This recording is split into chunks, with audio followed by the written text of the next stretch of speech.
What is this weird yellow train at Hamburg Central Station? Well, I'm not gonna mince words or stall, let's find out now. Can you tell I've had Pokemon on the mind lately? These donuts are great! Jelly-filled are my favorite! Hi, I showed this off in my recent video on the RB81 Hamburg's secret S-Bahn or whatever. And I showed this train and the Netz and Den Hauptung train. It's yellow and has a Taurus locomotive and is home to Rail Lab 3 apparently. So what is this? Let's learn more.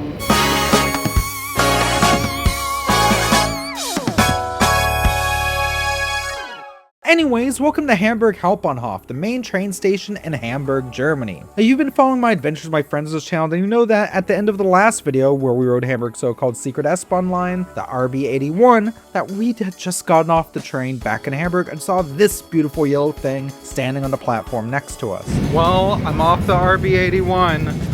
And I was debating how I was really and truly going to end this off. As it turns out, there's something in the station right now that, not just this neat icy one over here, that I think I'd really like to show you all to end off this video. And it's a service train. So let's go give it a look.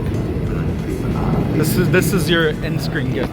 Look at this with these converted carriages and all. That's so neat. Not sure how long we'll be there. My friend Hami, my husband Alexander, and myself all hauled ass over to that platform to get a closer look. I did not. Well, how would you describe your pace? I waited up top for like 5 minutes for you guys to come back and you didn't, so I had to go find you. That's hauling ass in a way. And what we found was really quite special. No entrance or passengers. The D ticket won't get you on here. Thanks, DB. This is a right-of-way measuring train, which means it's a fancy train that's used for measuring all sorts of stuff, which we will get into. It's a 2-car maintenance train used by the Deutsche Bahn that consists of 2 converted IC1 carriages, which used to run all over Germany on long-distance trains and still do sometimes. Notably, they were used on trains between Hamburg and the island of Sylt, and also on some trains going between Hamburg and Copenhagen, Denmark. What's fascinating is that while some of these trains exist with converted cab cars that were used on the IC1 sets for rear running, instead on this particular concept, an individual intermediate IC1 coach had been retrofitted with a cab onto it. Just really funky to look at. It aesthetically kind of reminds me of an old American observation car, albeit minus the outdoor section. At the front of this train is a similarly bright yellow Taurus locomotive, commonly associated with the Austrian Strait Railways, the ÖBB, though the DB logo on the side makes clear that this locomotive is very German. With that said, things get complicated when we look into which branch of the DB is operating this measuring train. See, the DB has hundreds of subsidiaries, that is not hyperbole, and the 2 you'll encounter the most when riding trains here are either DB Regio or DB Fernverkehr. In English, that's DB regional trains and DB long distance trains. You may also see freight trains here and there operated by DB Cargo, but infrastructure in the German railways is typically done by DB Infrago. However, things get more technical when we go into analyze the actual systems that keep the infrastructure running, like technical as in regards to the railway technology itself.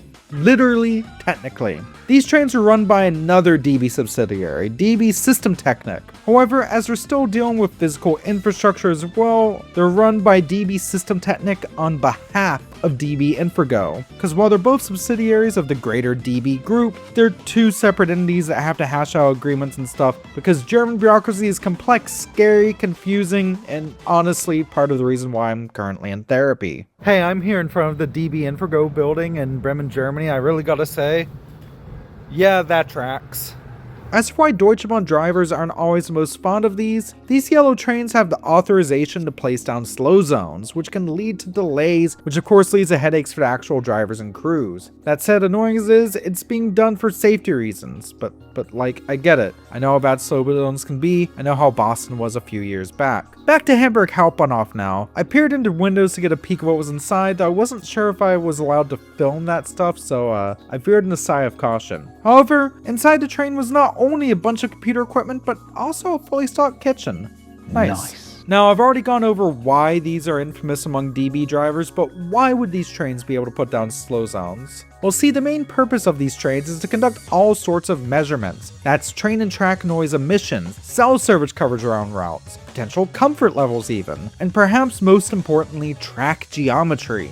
Track geometry is everything from whether the individual rails of the tracks are too close together or too far apart, whether rails are all at the same level as in if one rail is somehow higher than the other, and whether there are any defects in the tracks themselves that could lead to damages or derailments. It's a crucial part of any railway, and you can actually find dedicated track geometry trains all over the world. If you want to learn more, actually, Trains Are Awesome did a really fantastic video on some of those in the US a while back, and I think that is well worth a watch. I'm glad we caught a glimpse of this train in Hamburg because literally like 10 minutes later, the Taurus locomotive came to life, complete with its unique startup sound consisting of the actual engine inside the locomotive ascending a musical scale, and headed off. If you want to learn more about the different maintenance vehicles run by the DB, I have actually linked the DB System Technic vehicle website in the description below. It's actually available in both English and German and goes into great detail about all the different things in their fleet. And I really do mean their entire fleet of trains, including the ICE-S, which I saw a couple of years back in Stade and is meant for measuring, well, performance at high speeds. And by some accounts, that's actually the fastest ICE trains in Germany, and that's even funnier when you realize that ICEs in general typically don't go to Stade,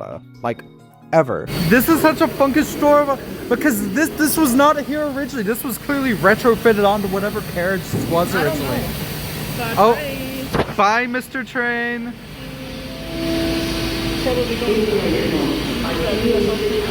Bye, train. I love you. What's your question? If you wanted to ride a ribbon or not. Okay. Anyways, let's answer a viewer question. Jamie, besides supporting you like a tip jar, what does joining the Patreon actually get people? By the way, to get this shameless plug out of the way, I also have a Ko-fi, which you can drop one-time tips into if a Patreon subscription isn't what you're feeling. I guess this is what this video is having, instead of an ad segment. Actually, I'm really proud of Patreon. It does have numerous tiers, the lowest of which is actually free. That gets you access to Jamie's public footage archive, where myself and several of my friends sort and put a Mozart train game bureau to help folks with their own creative projects. You're allowed to use that footage for anything, ideally with credit, even here on YouTube, as long as no generative AI is involved.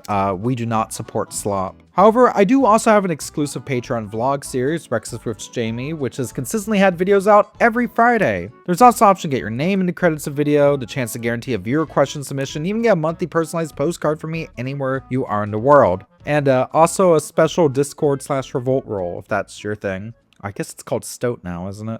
Metronome, clean your windows. Look, this can barely see out of this shit. Oh yes, I thought it was like foil or something. Okay, let's answer a proper viewer question. What train in Germany would you want to ride the most? And that's an easy answer for me. It's the Alex, known as the RE25. It's a regional train that goes all the way from Munich to Prague, and it's the only direct rail connection between the two cities. Oh, and because it's an RE, it's covered by the Deutschland ticket until the Czech border. Now, I've heard the overall experience isn't great, though it apparently picks up a little bit after the border crossing. I think České dráhy actually takes over operations from the border to Prague itself, but don't quote me on that. But hey, that's 5.5 hours of madness on a regional train, especially one that apparently has compartment seating, and especially if it's one I can drag a friend or two along on. Yeah, that sounds only like a good video, but just a memorable trip, period. Maybe I could bring my husband with me, you know?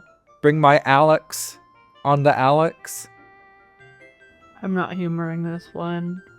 Now, it'll probably be a bit before I give this a shot, if at all. Life is very stressful offline right now between moving and just family emergencies. And also, Simon Anderson just did a great video on this route, and I don't want people to think I'm ripping him out. So okay, let's end off on a cool note. A while back in Stade, I got to see a track tamping train at work. Another really cool maintenance train which uses special tools to position tracks very carefully on the ballast below. And again, this is all done for the sake of keeping things running calmly, smoothly, and without incident. I was on my way home from work that night, so it was truly a surprise to me. Oh, also, some of the folks are lovely and more than happy to let me take a few clips and even answer a few questions. Here's some highlights.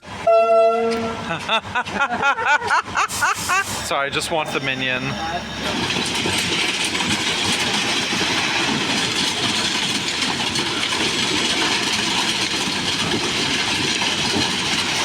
What the hell? This is cool as shit!